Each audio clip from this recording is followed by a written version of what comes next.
발표에 앞서서 저에 대해서 간략하게 말씀을 드리겠습니다. 저의 전문은 철학입니다만 태어난 곳은 도쿄입니다.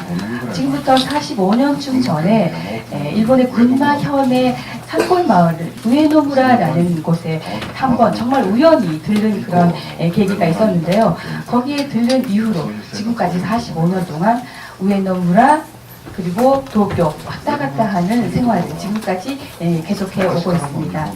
우에노무라라는 곳은 옛날부터 이어온 공동체의 흔적들이 많이 남아있는 곳입니다. 전통적인 그런 공동체라는 것이 어떤 것이 있는가 거기에 대해서 많이 알게 된 그런 마을이기도 합니다.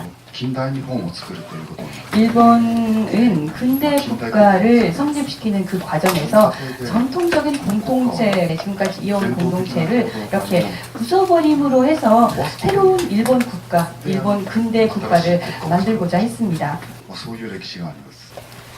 그러니까 전쟁을 거듭하면서 일본은 국가 중심의 나라로 이렇게 변모했습니다. 그렇게 전쟁을 거듭하면 할수록 옛날의 그 공동체들은 다 사라져 가고 있었습니다. 전쟁이라는 것은 아시아 사람들에게 정말 많은 희생을 떠안겼고 많은 폐를 끼치는 그런 행위였습니다. 정말 죄송하게 생각합니다만 일본 사회에도 이 전쟁이라는 것은 많은 부분을 파괴하는 그런 행위였습니다. 그런 역사를 거쳐온 지금 일본에서는 요즘 사람들은 새롭게 커뮤니티를 만들려고 하는 움직임, 그리고 옛날 커뮤니티를 그대로 계승해온 것은 그대로 또 계속 지켜나가자라는 움직임이 일본 전국 여기저기에서 보여지고 있습니다. 옛날에 이 사회라고 하는 것은 예를 들어서 노동 속의 생활이 있고 또 그 결과로서 경제 활동을 이룩하게 되고 또 거기에 인해서 자기 세계가 형성이 되는 건데요. 그런 형식에서 또 삶에서 또 문화가 탄생이 되는 것입니다. 그게 이제 근대 사회로 넘어옴에 따라서 여러 요소가 각자가 독립적인 그런 움직임을 지니게 되었습니다. 그러니까 경제가 경제만의 논리로 자기 전개를 해서 복주를 하고 사회는 사회대로, 국가는 국가대로, 생활은 생활대로, 그러니까 전혀 연계가 없는 방식으로 전개를 하게 되었습니다.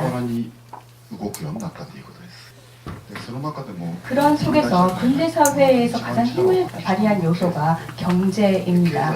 경제가 경제만의 논리로 자기 전개를 해서 폭주를 하게 되었습니다. 그래서 경제 발전이 사회의 여러 가지 요소들을 파괴하기 시작했습니다. 그래서 이 경제가 발전한 결과로서 예를 들어서 격차를 확대시키는 그런 문제가 생겼습니다. 이것은 뭐 일본만이 아니라 한국의 과제이기도 합니다. 경제가 발전하는 것이 결코 나쁘다는 것만은 아닙니다. 하지만 경제가 발전함으로 해서 예를 들어서 생활은 정말 여유가 있었는데요. 시간적인 여유가 없어지게 됐습니다. 그러니까 누구나가 쫓기는 생활을 하게 된 것입니다. 그래서 자신들이 생활을 할 때 소중하게 생각하는 것을 잃어버리게 되는 그런 추세가 된 것입니다. 그 결과 예를 들어서 뭐 해외에 더 싼 데 진출을 한다거나 아니면 정말 극단적이지만 식민지를 만들거나 아니면 전쟁을 거듭해온다. 그런 형태로 이렇게 이어지는 것입니다. 그래서 우리가 지금 이런 역사들이 어떤 점이 잘못되어 가고 있다라고 느끼고 있는 부분입니다. 그러니까 다시 한번 우리들은 생활하기 위한 요소들, 꼭 필요한 요소들이 각자가 이렇게 움직이는 게 아니라 연결을 시켜서 일체적으로 움직일 수 있는 그런 시스템으로 재편성해야 되지 않을까라고 생각하고 있습니다. 예를 들어서 제가 왔다 갔다 하면서 거기에서 생활도 오래 하고 있는 군마현의 우에노무라라는 곳은요. 동경하고 경제적으로 비교를 해보면 정말 보잘것없는 그런 마을입니다.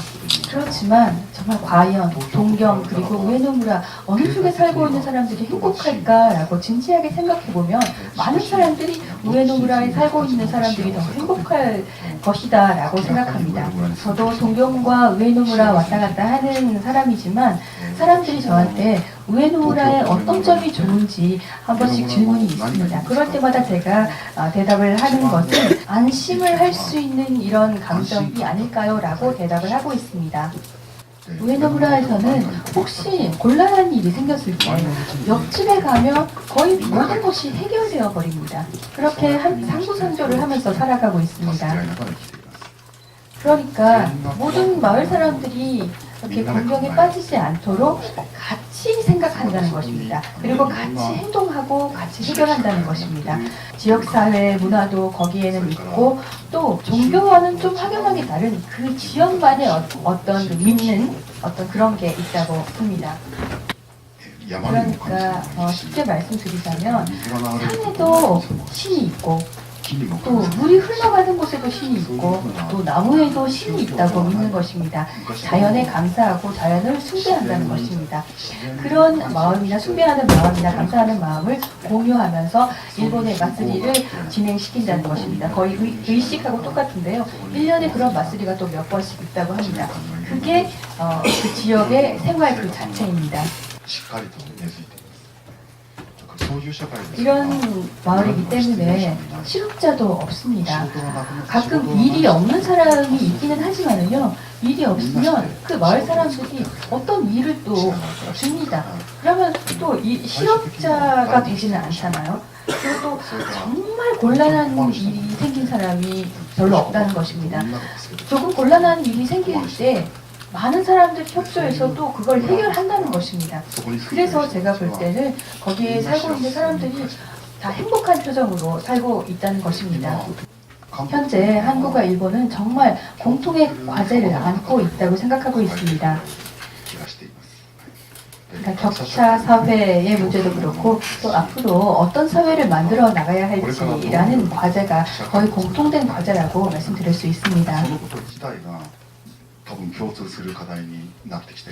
공통되는 것은 대기업이 사회적인 어떤 사회적으로 도움이 되고 있는지 어떤지도 공통적인 거고 또 인간적인 그런 활동들을 하고 있는 그런 제공을 하고 있는지도 의문이다라는 것도 두 나라의 공통된 것이라고 생각됩니다.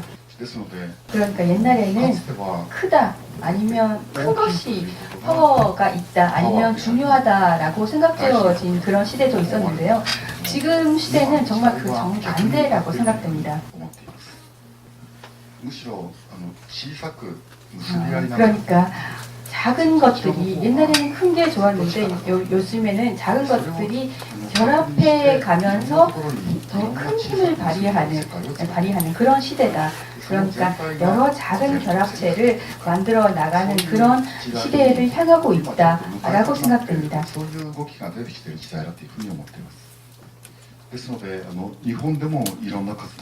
그러니까 일본에서도 정말 여러 활동들이 추진되고 있고 한국에서도 또 여러 활동들이 추진되고 있습니다.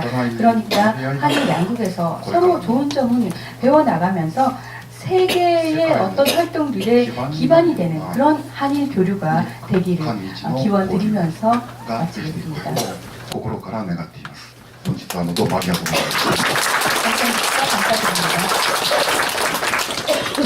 예, 우창호 씨.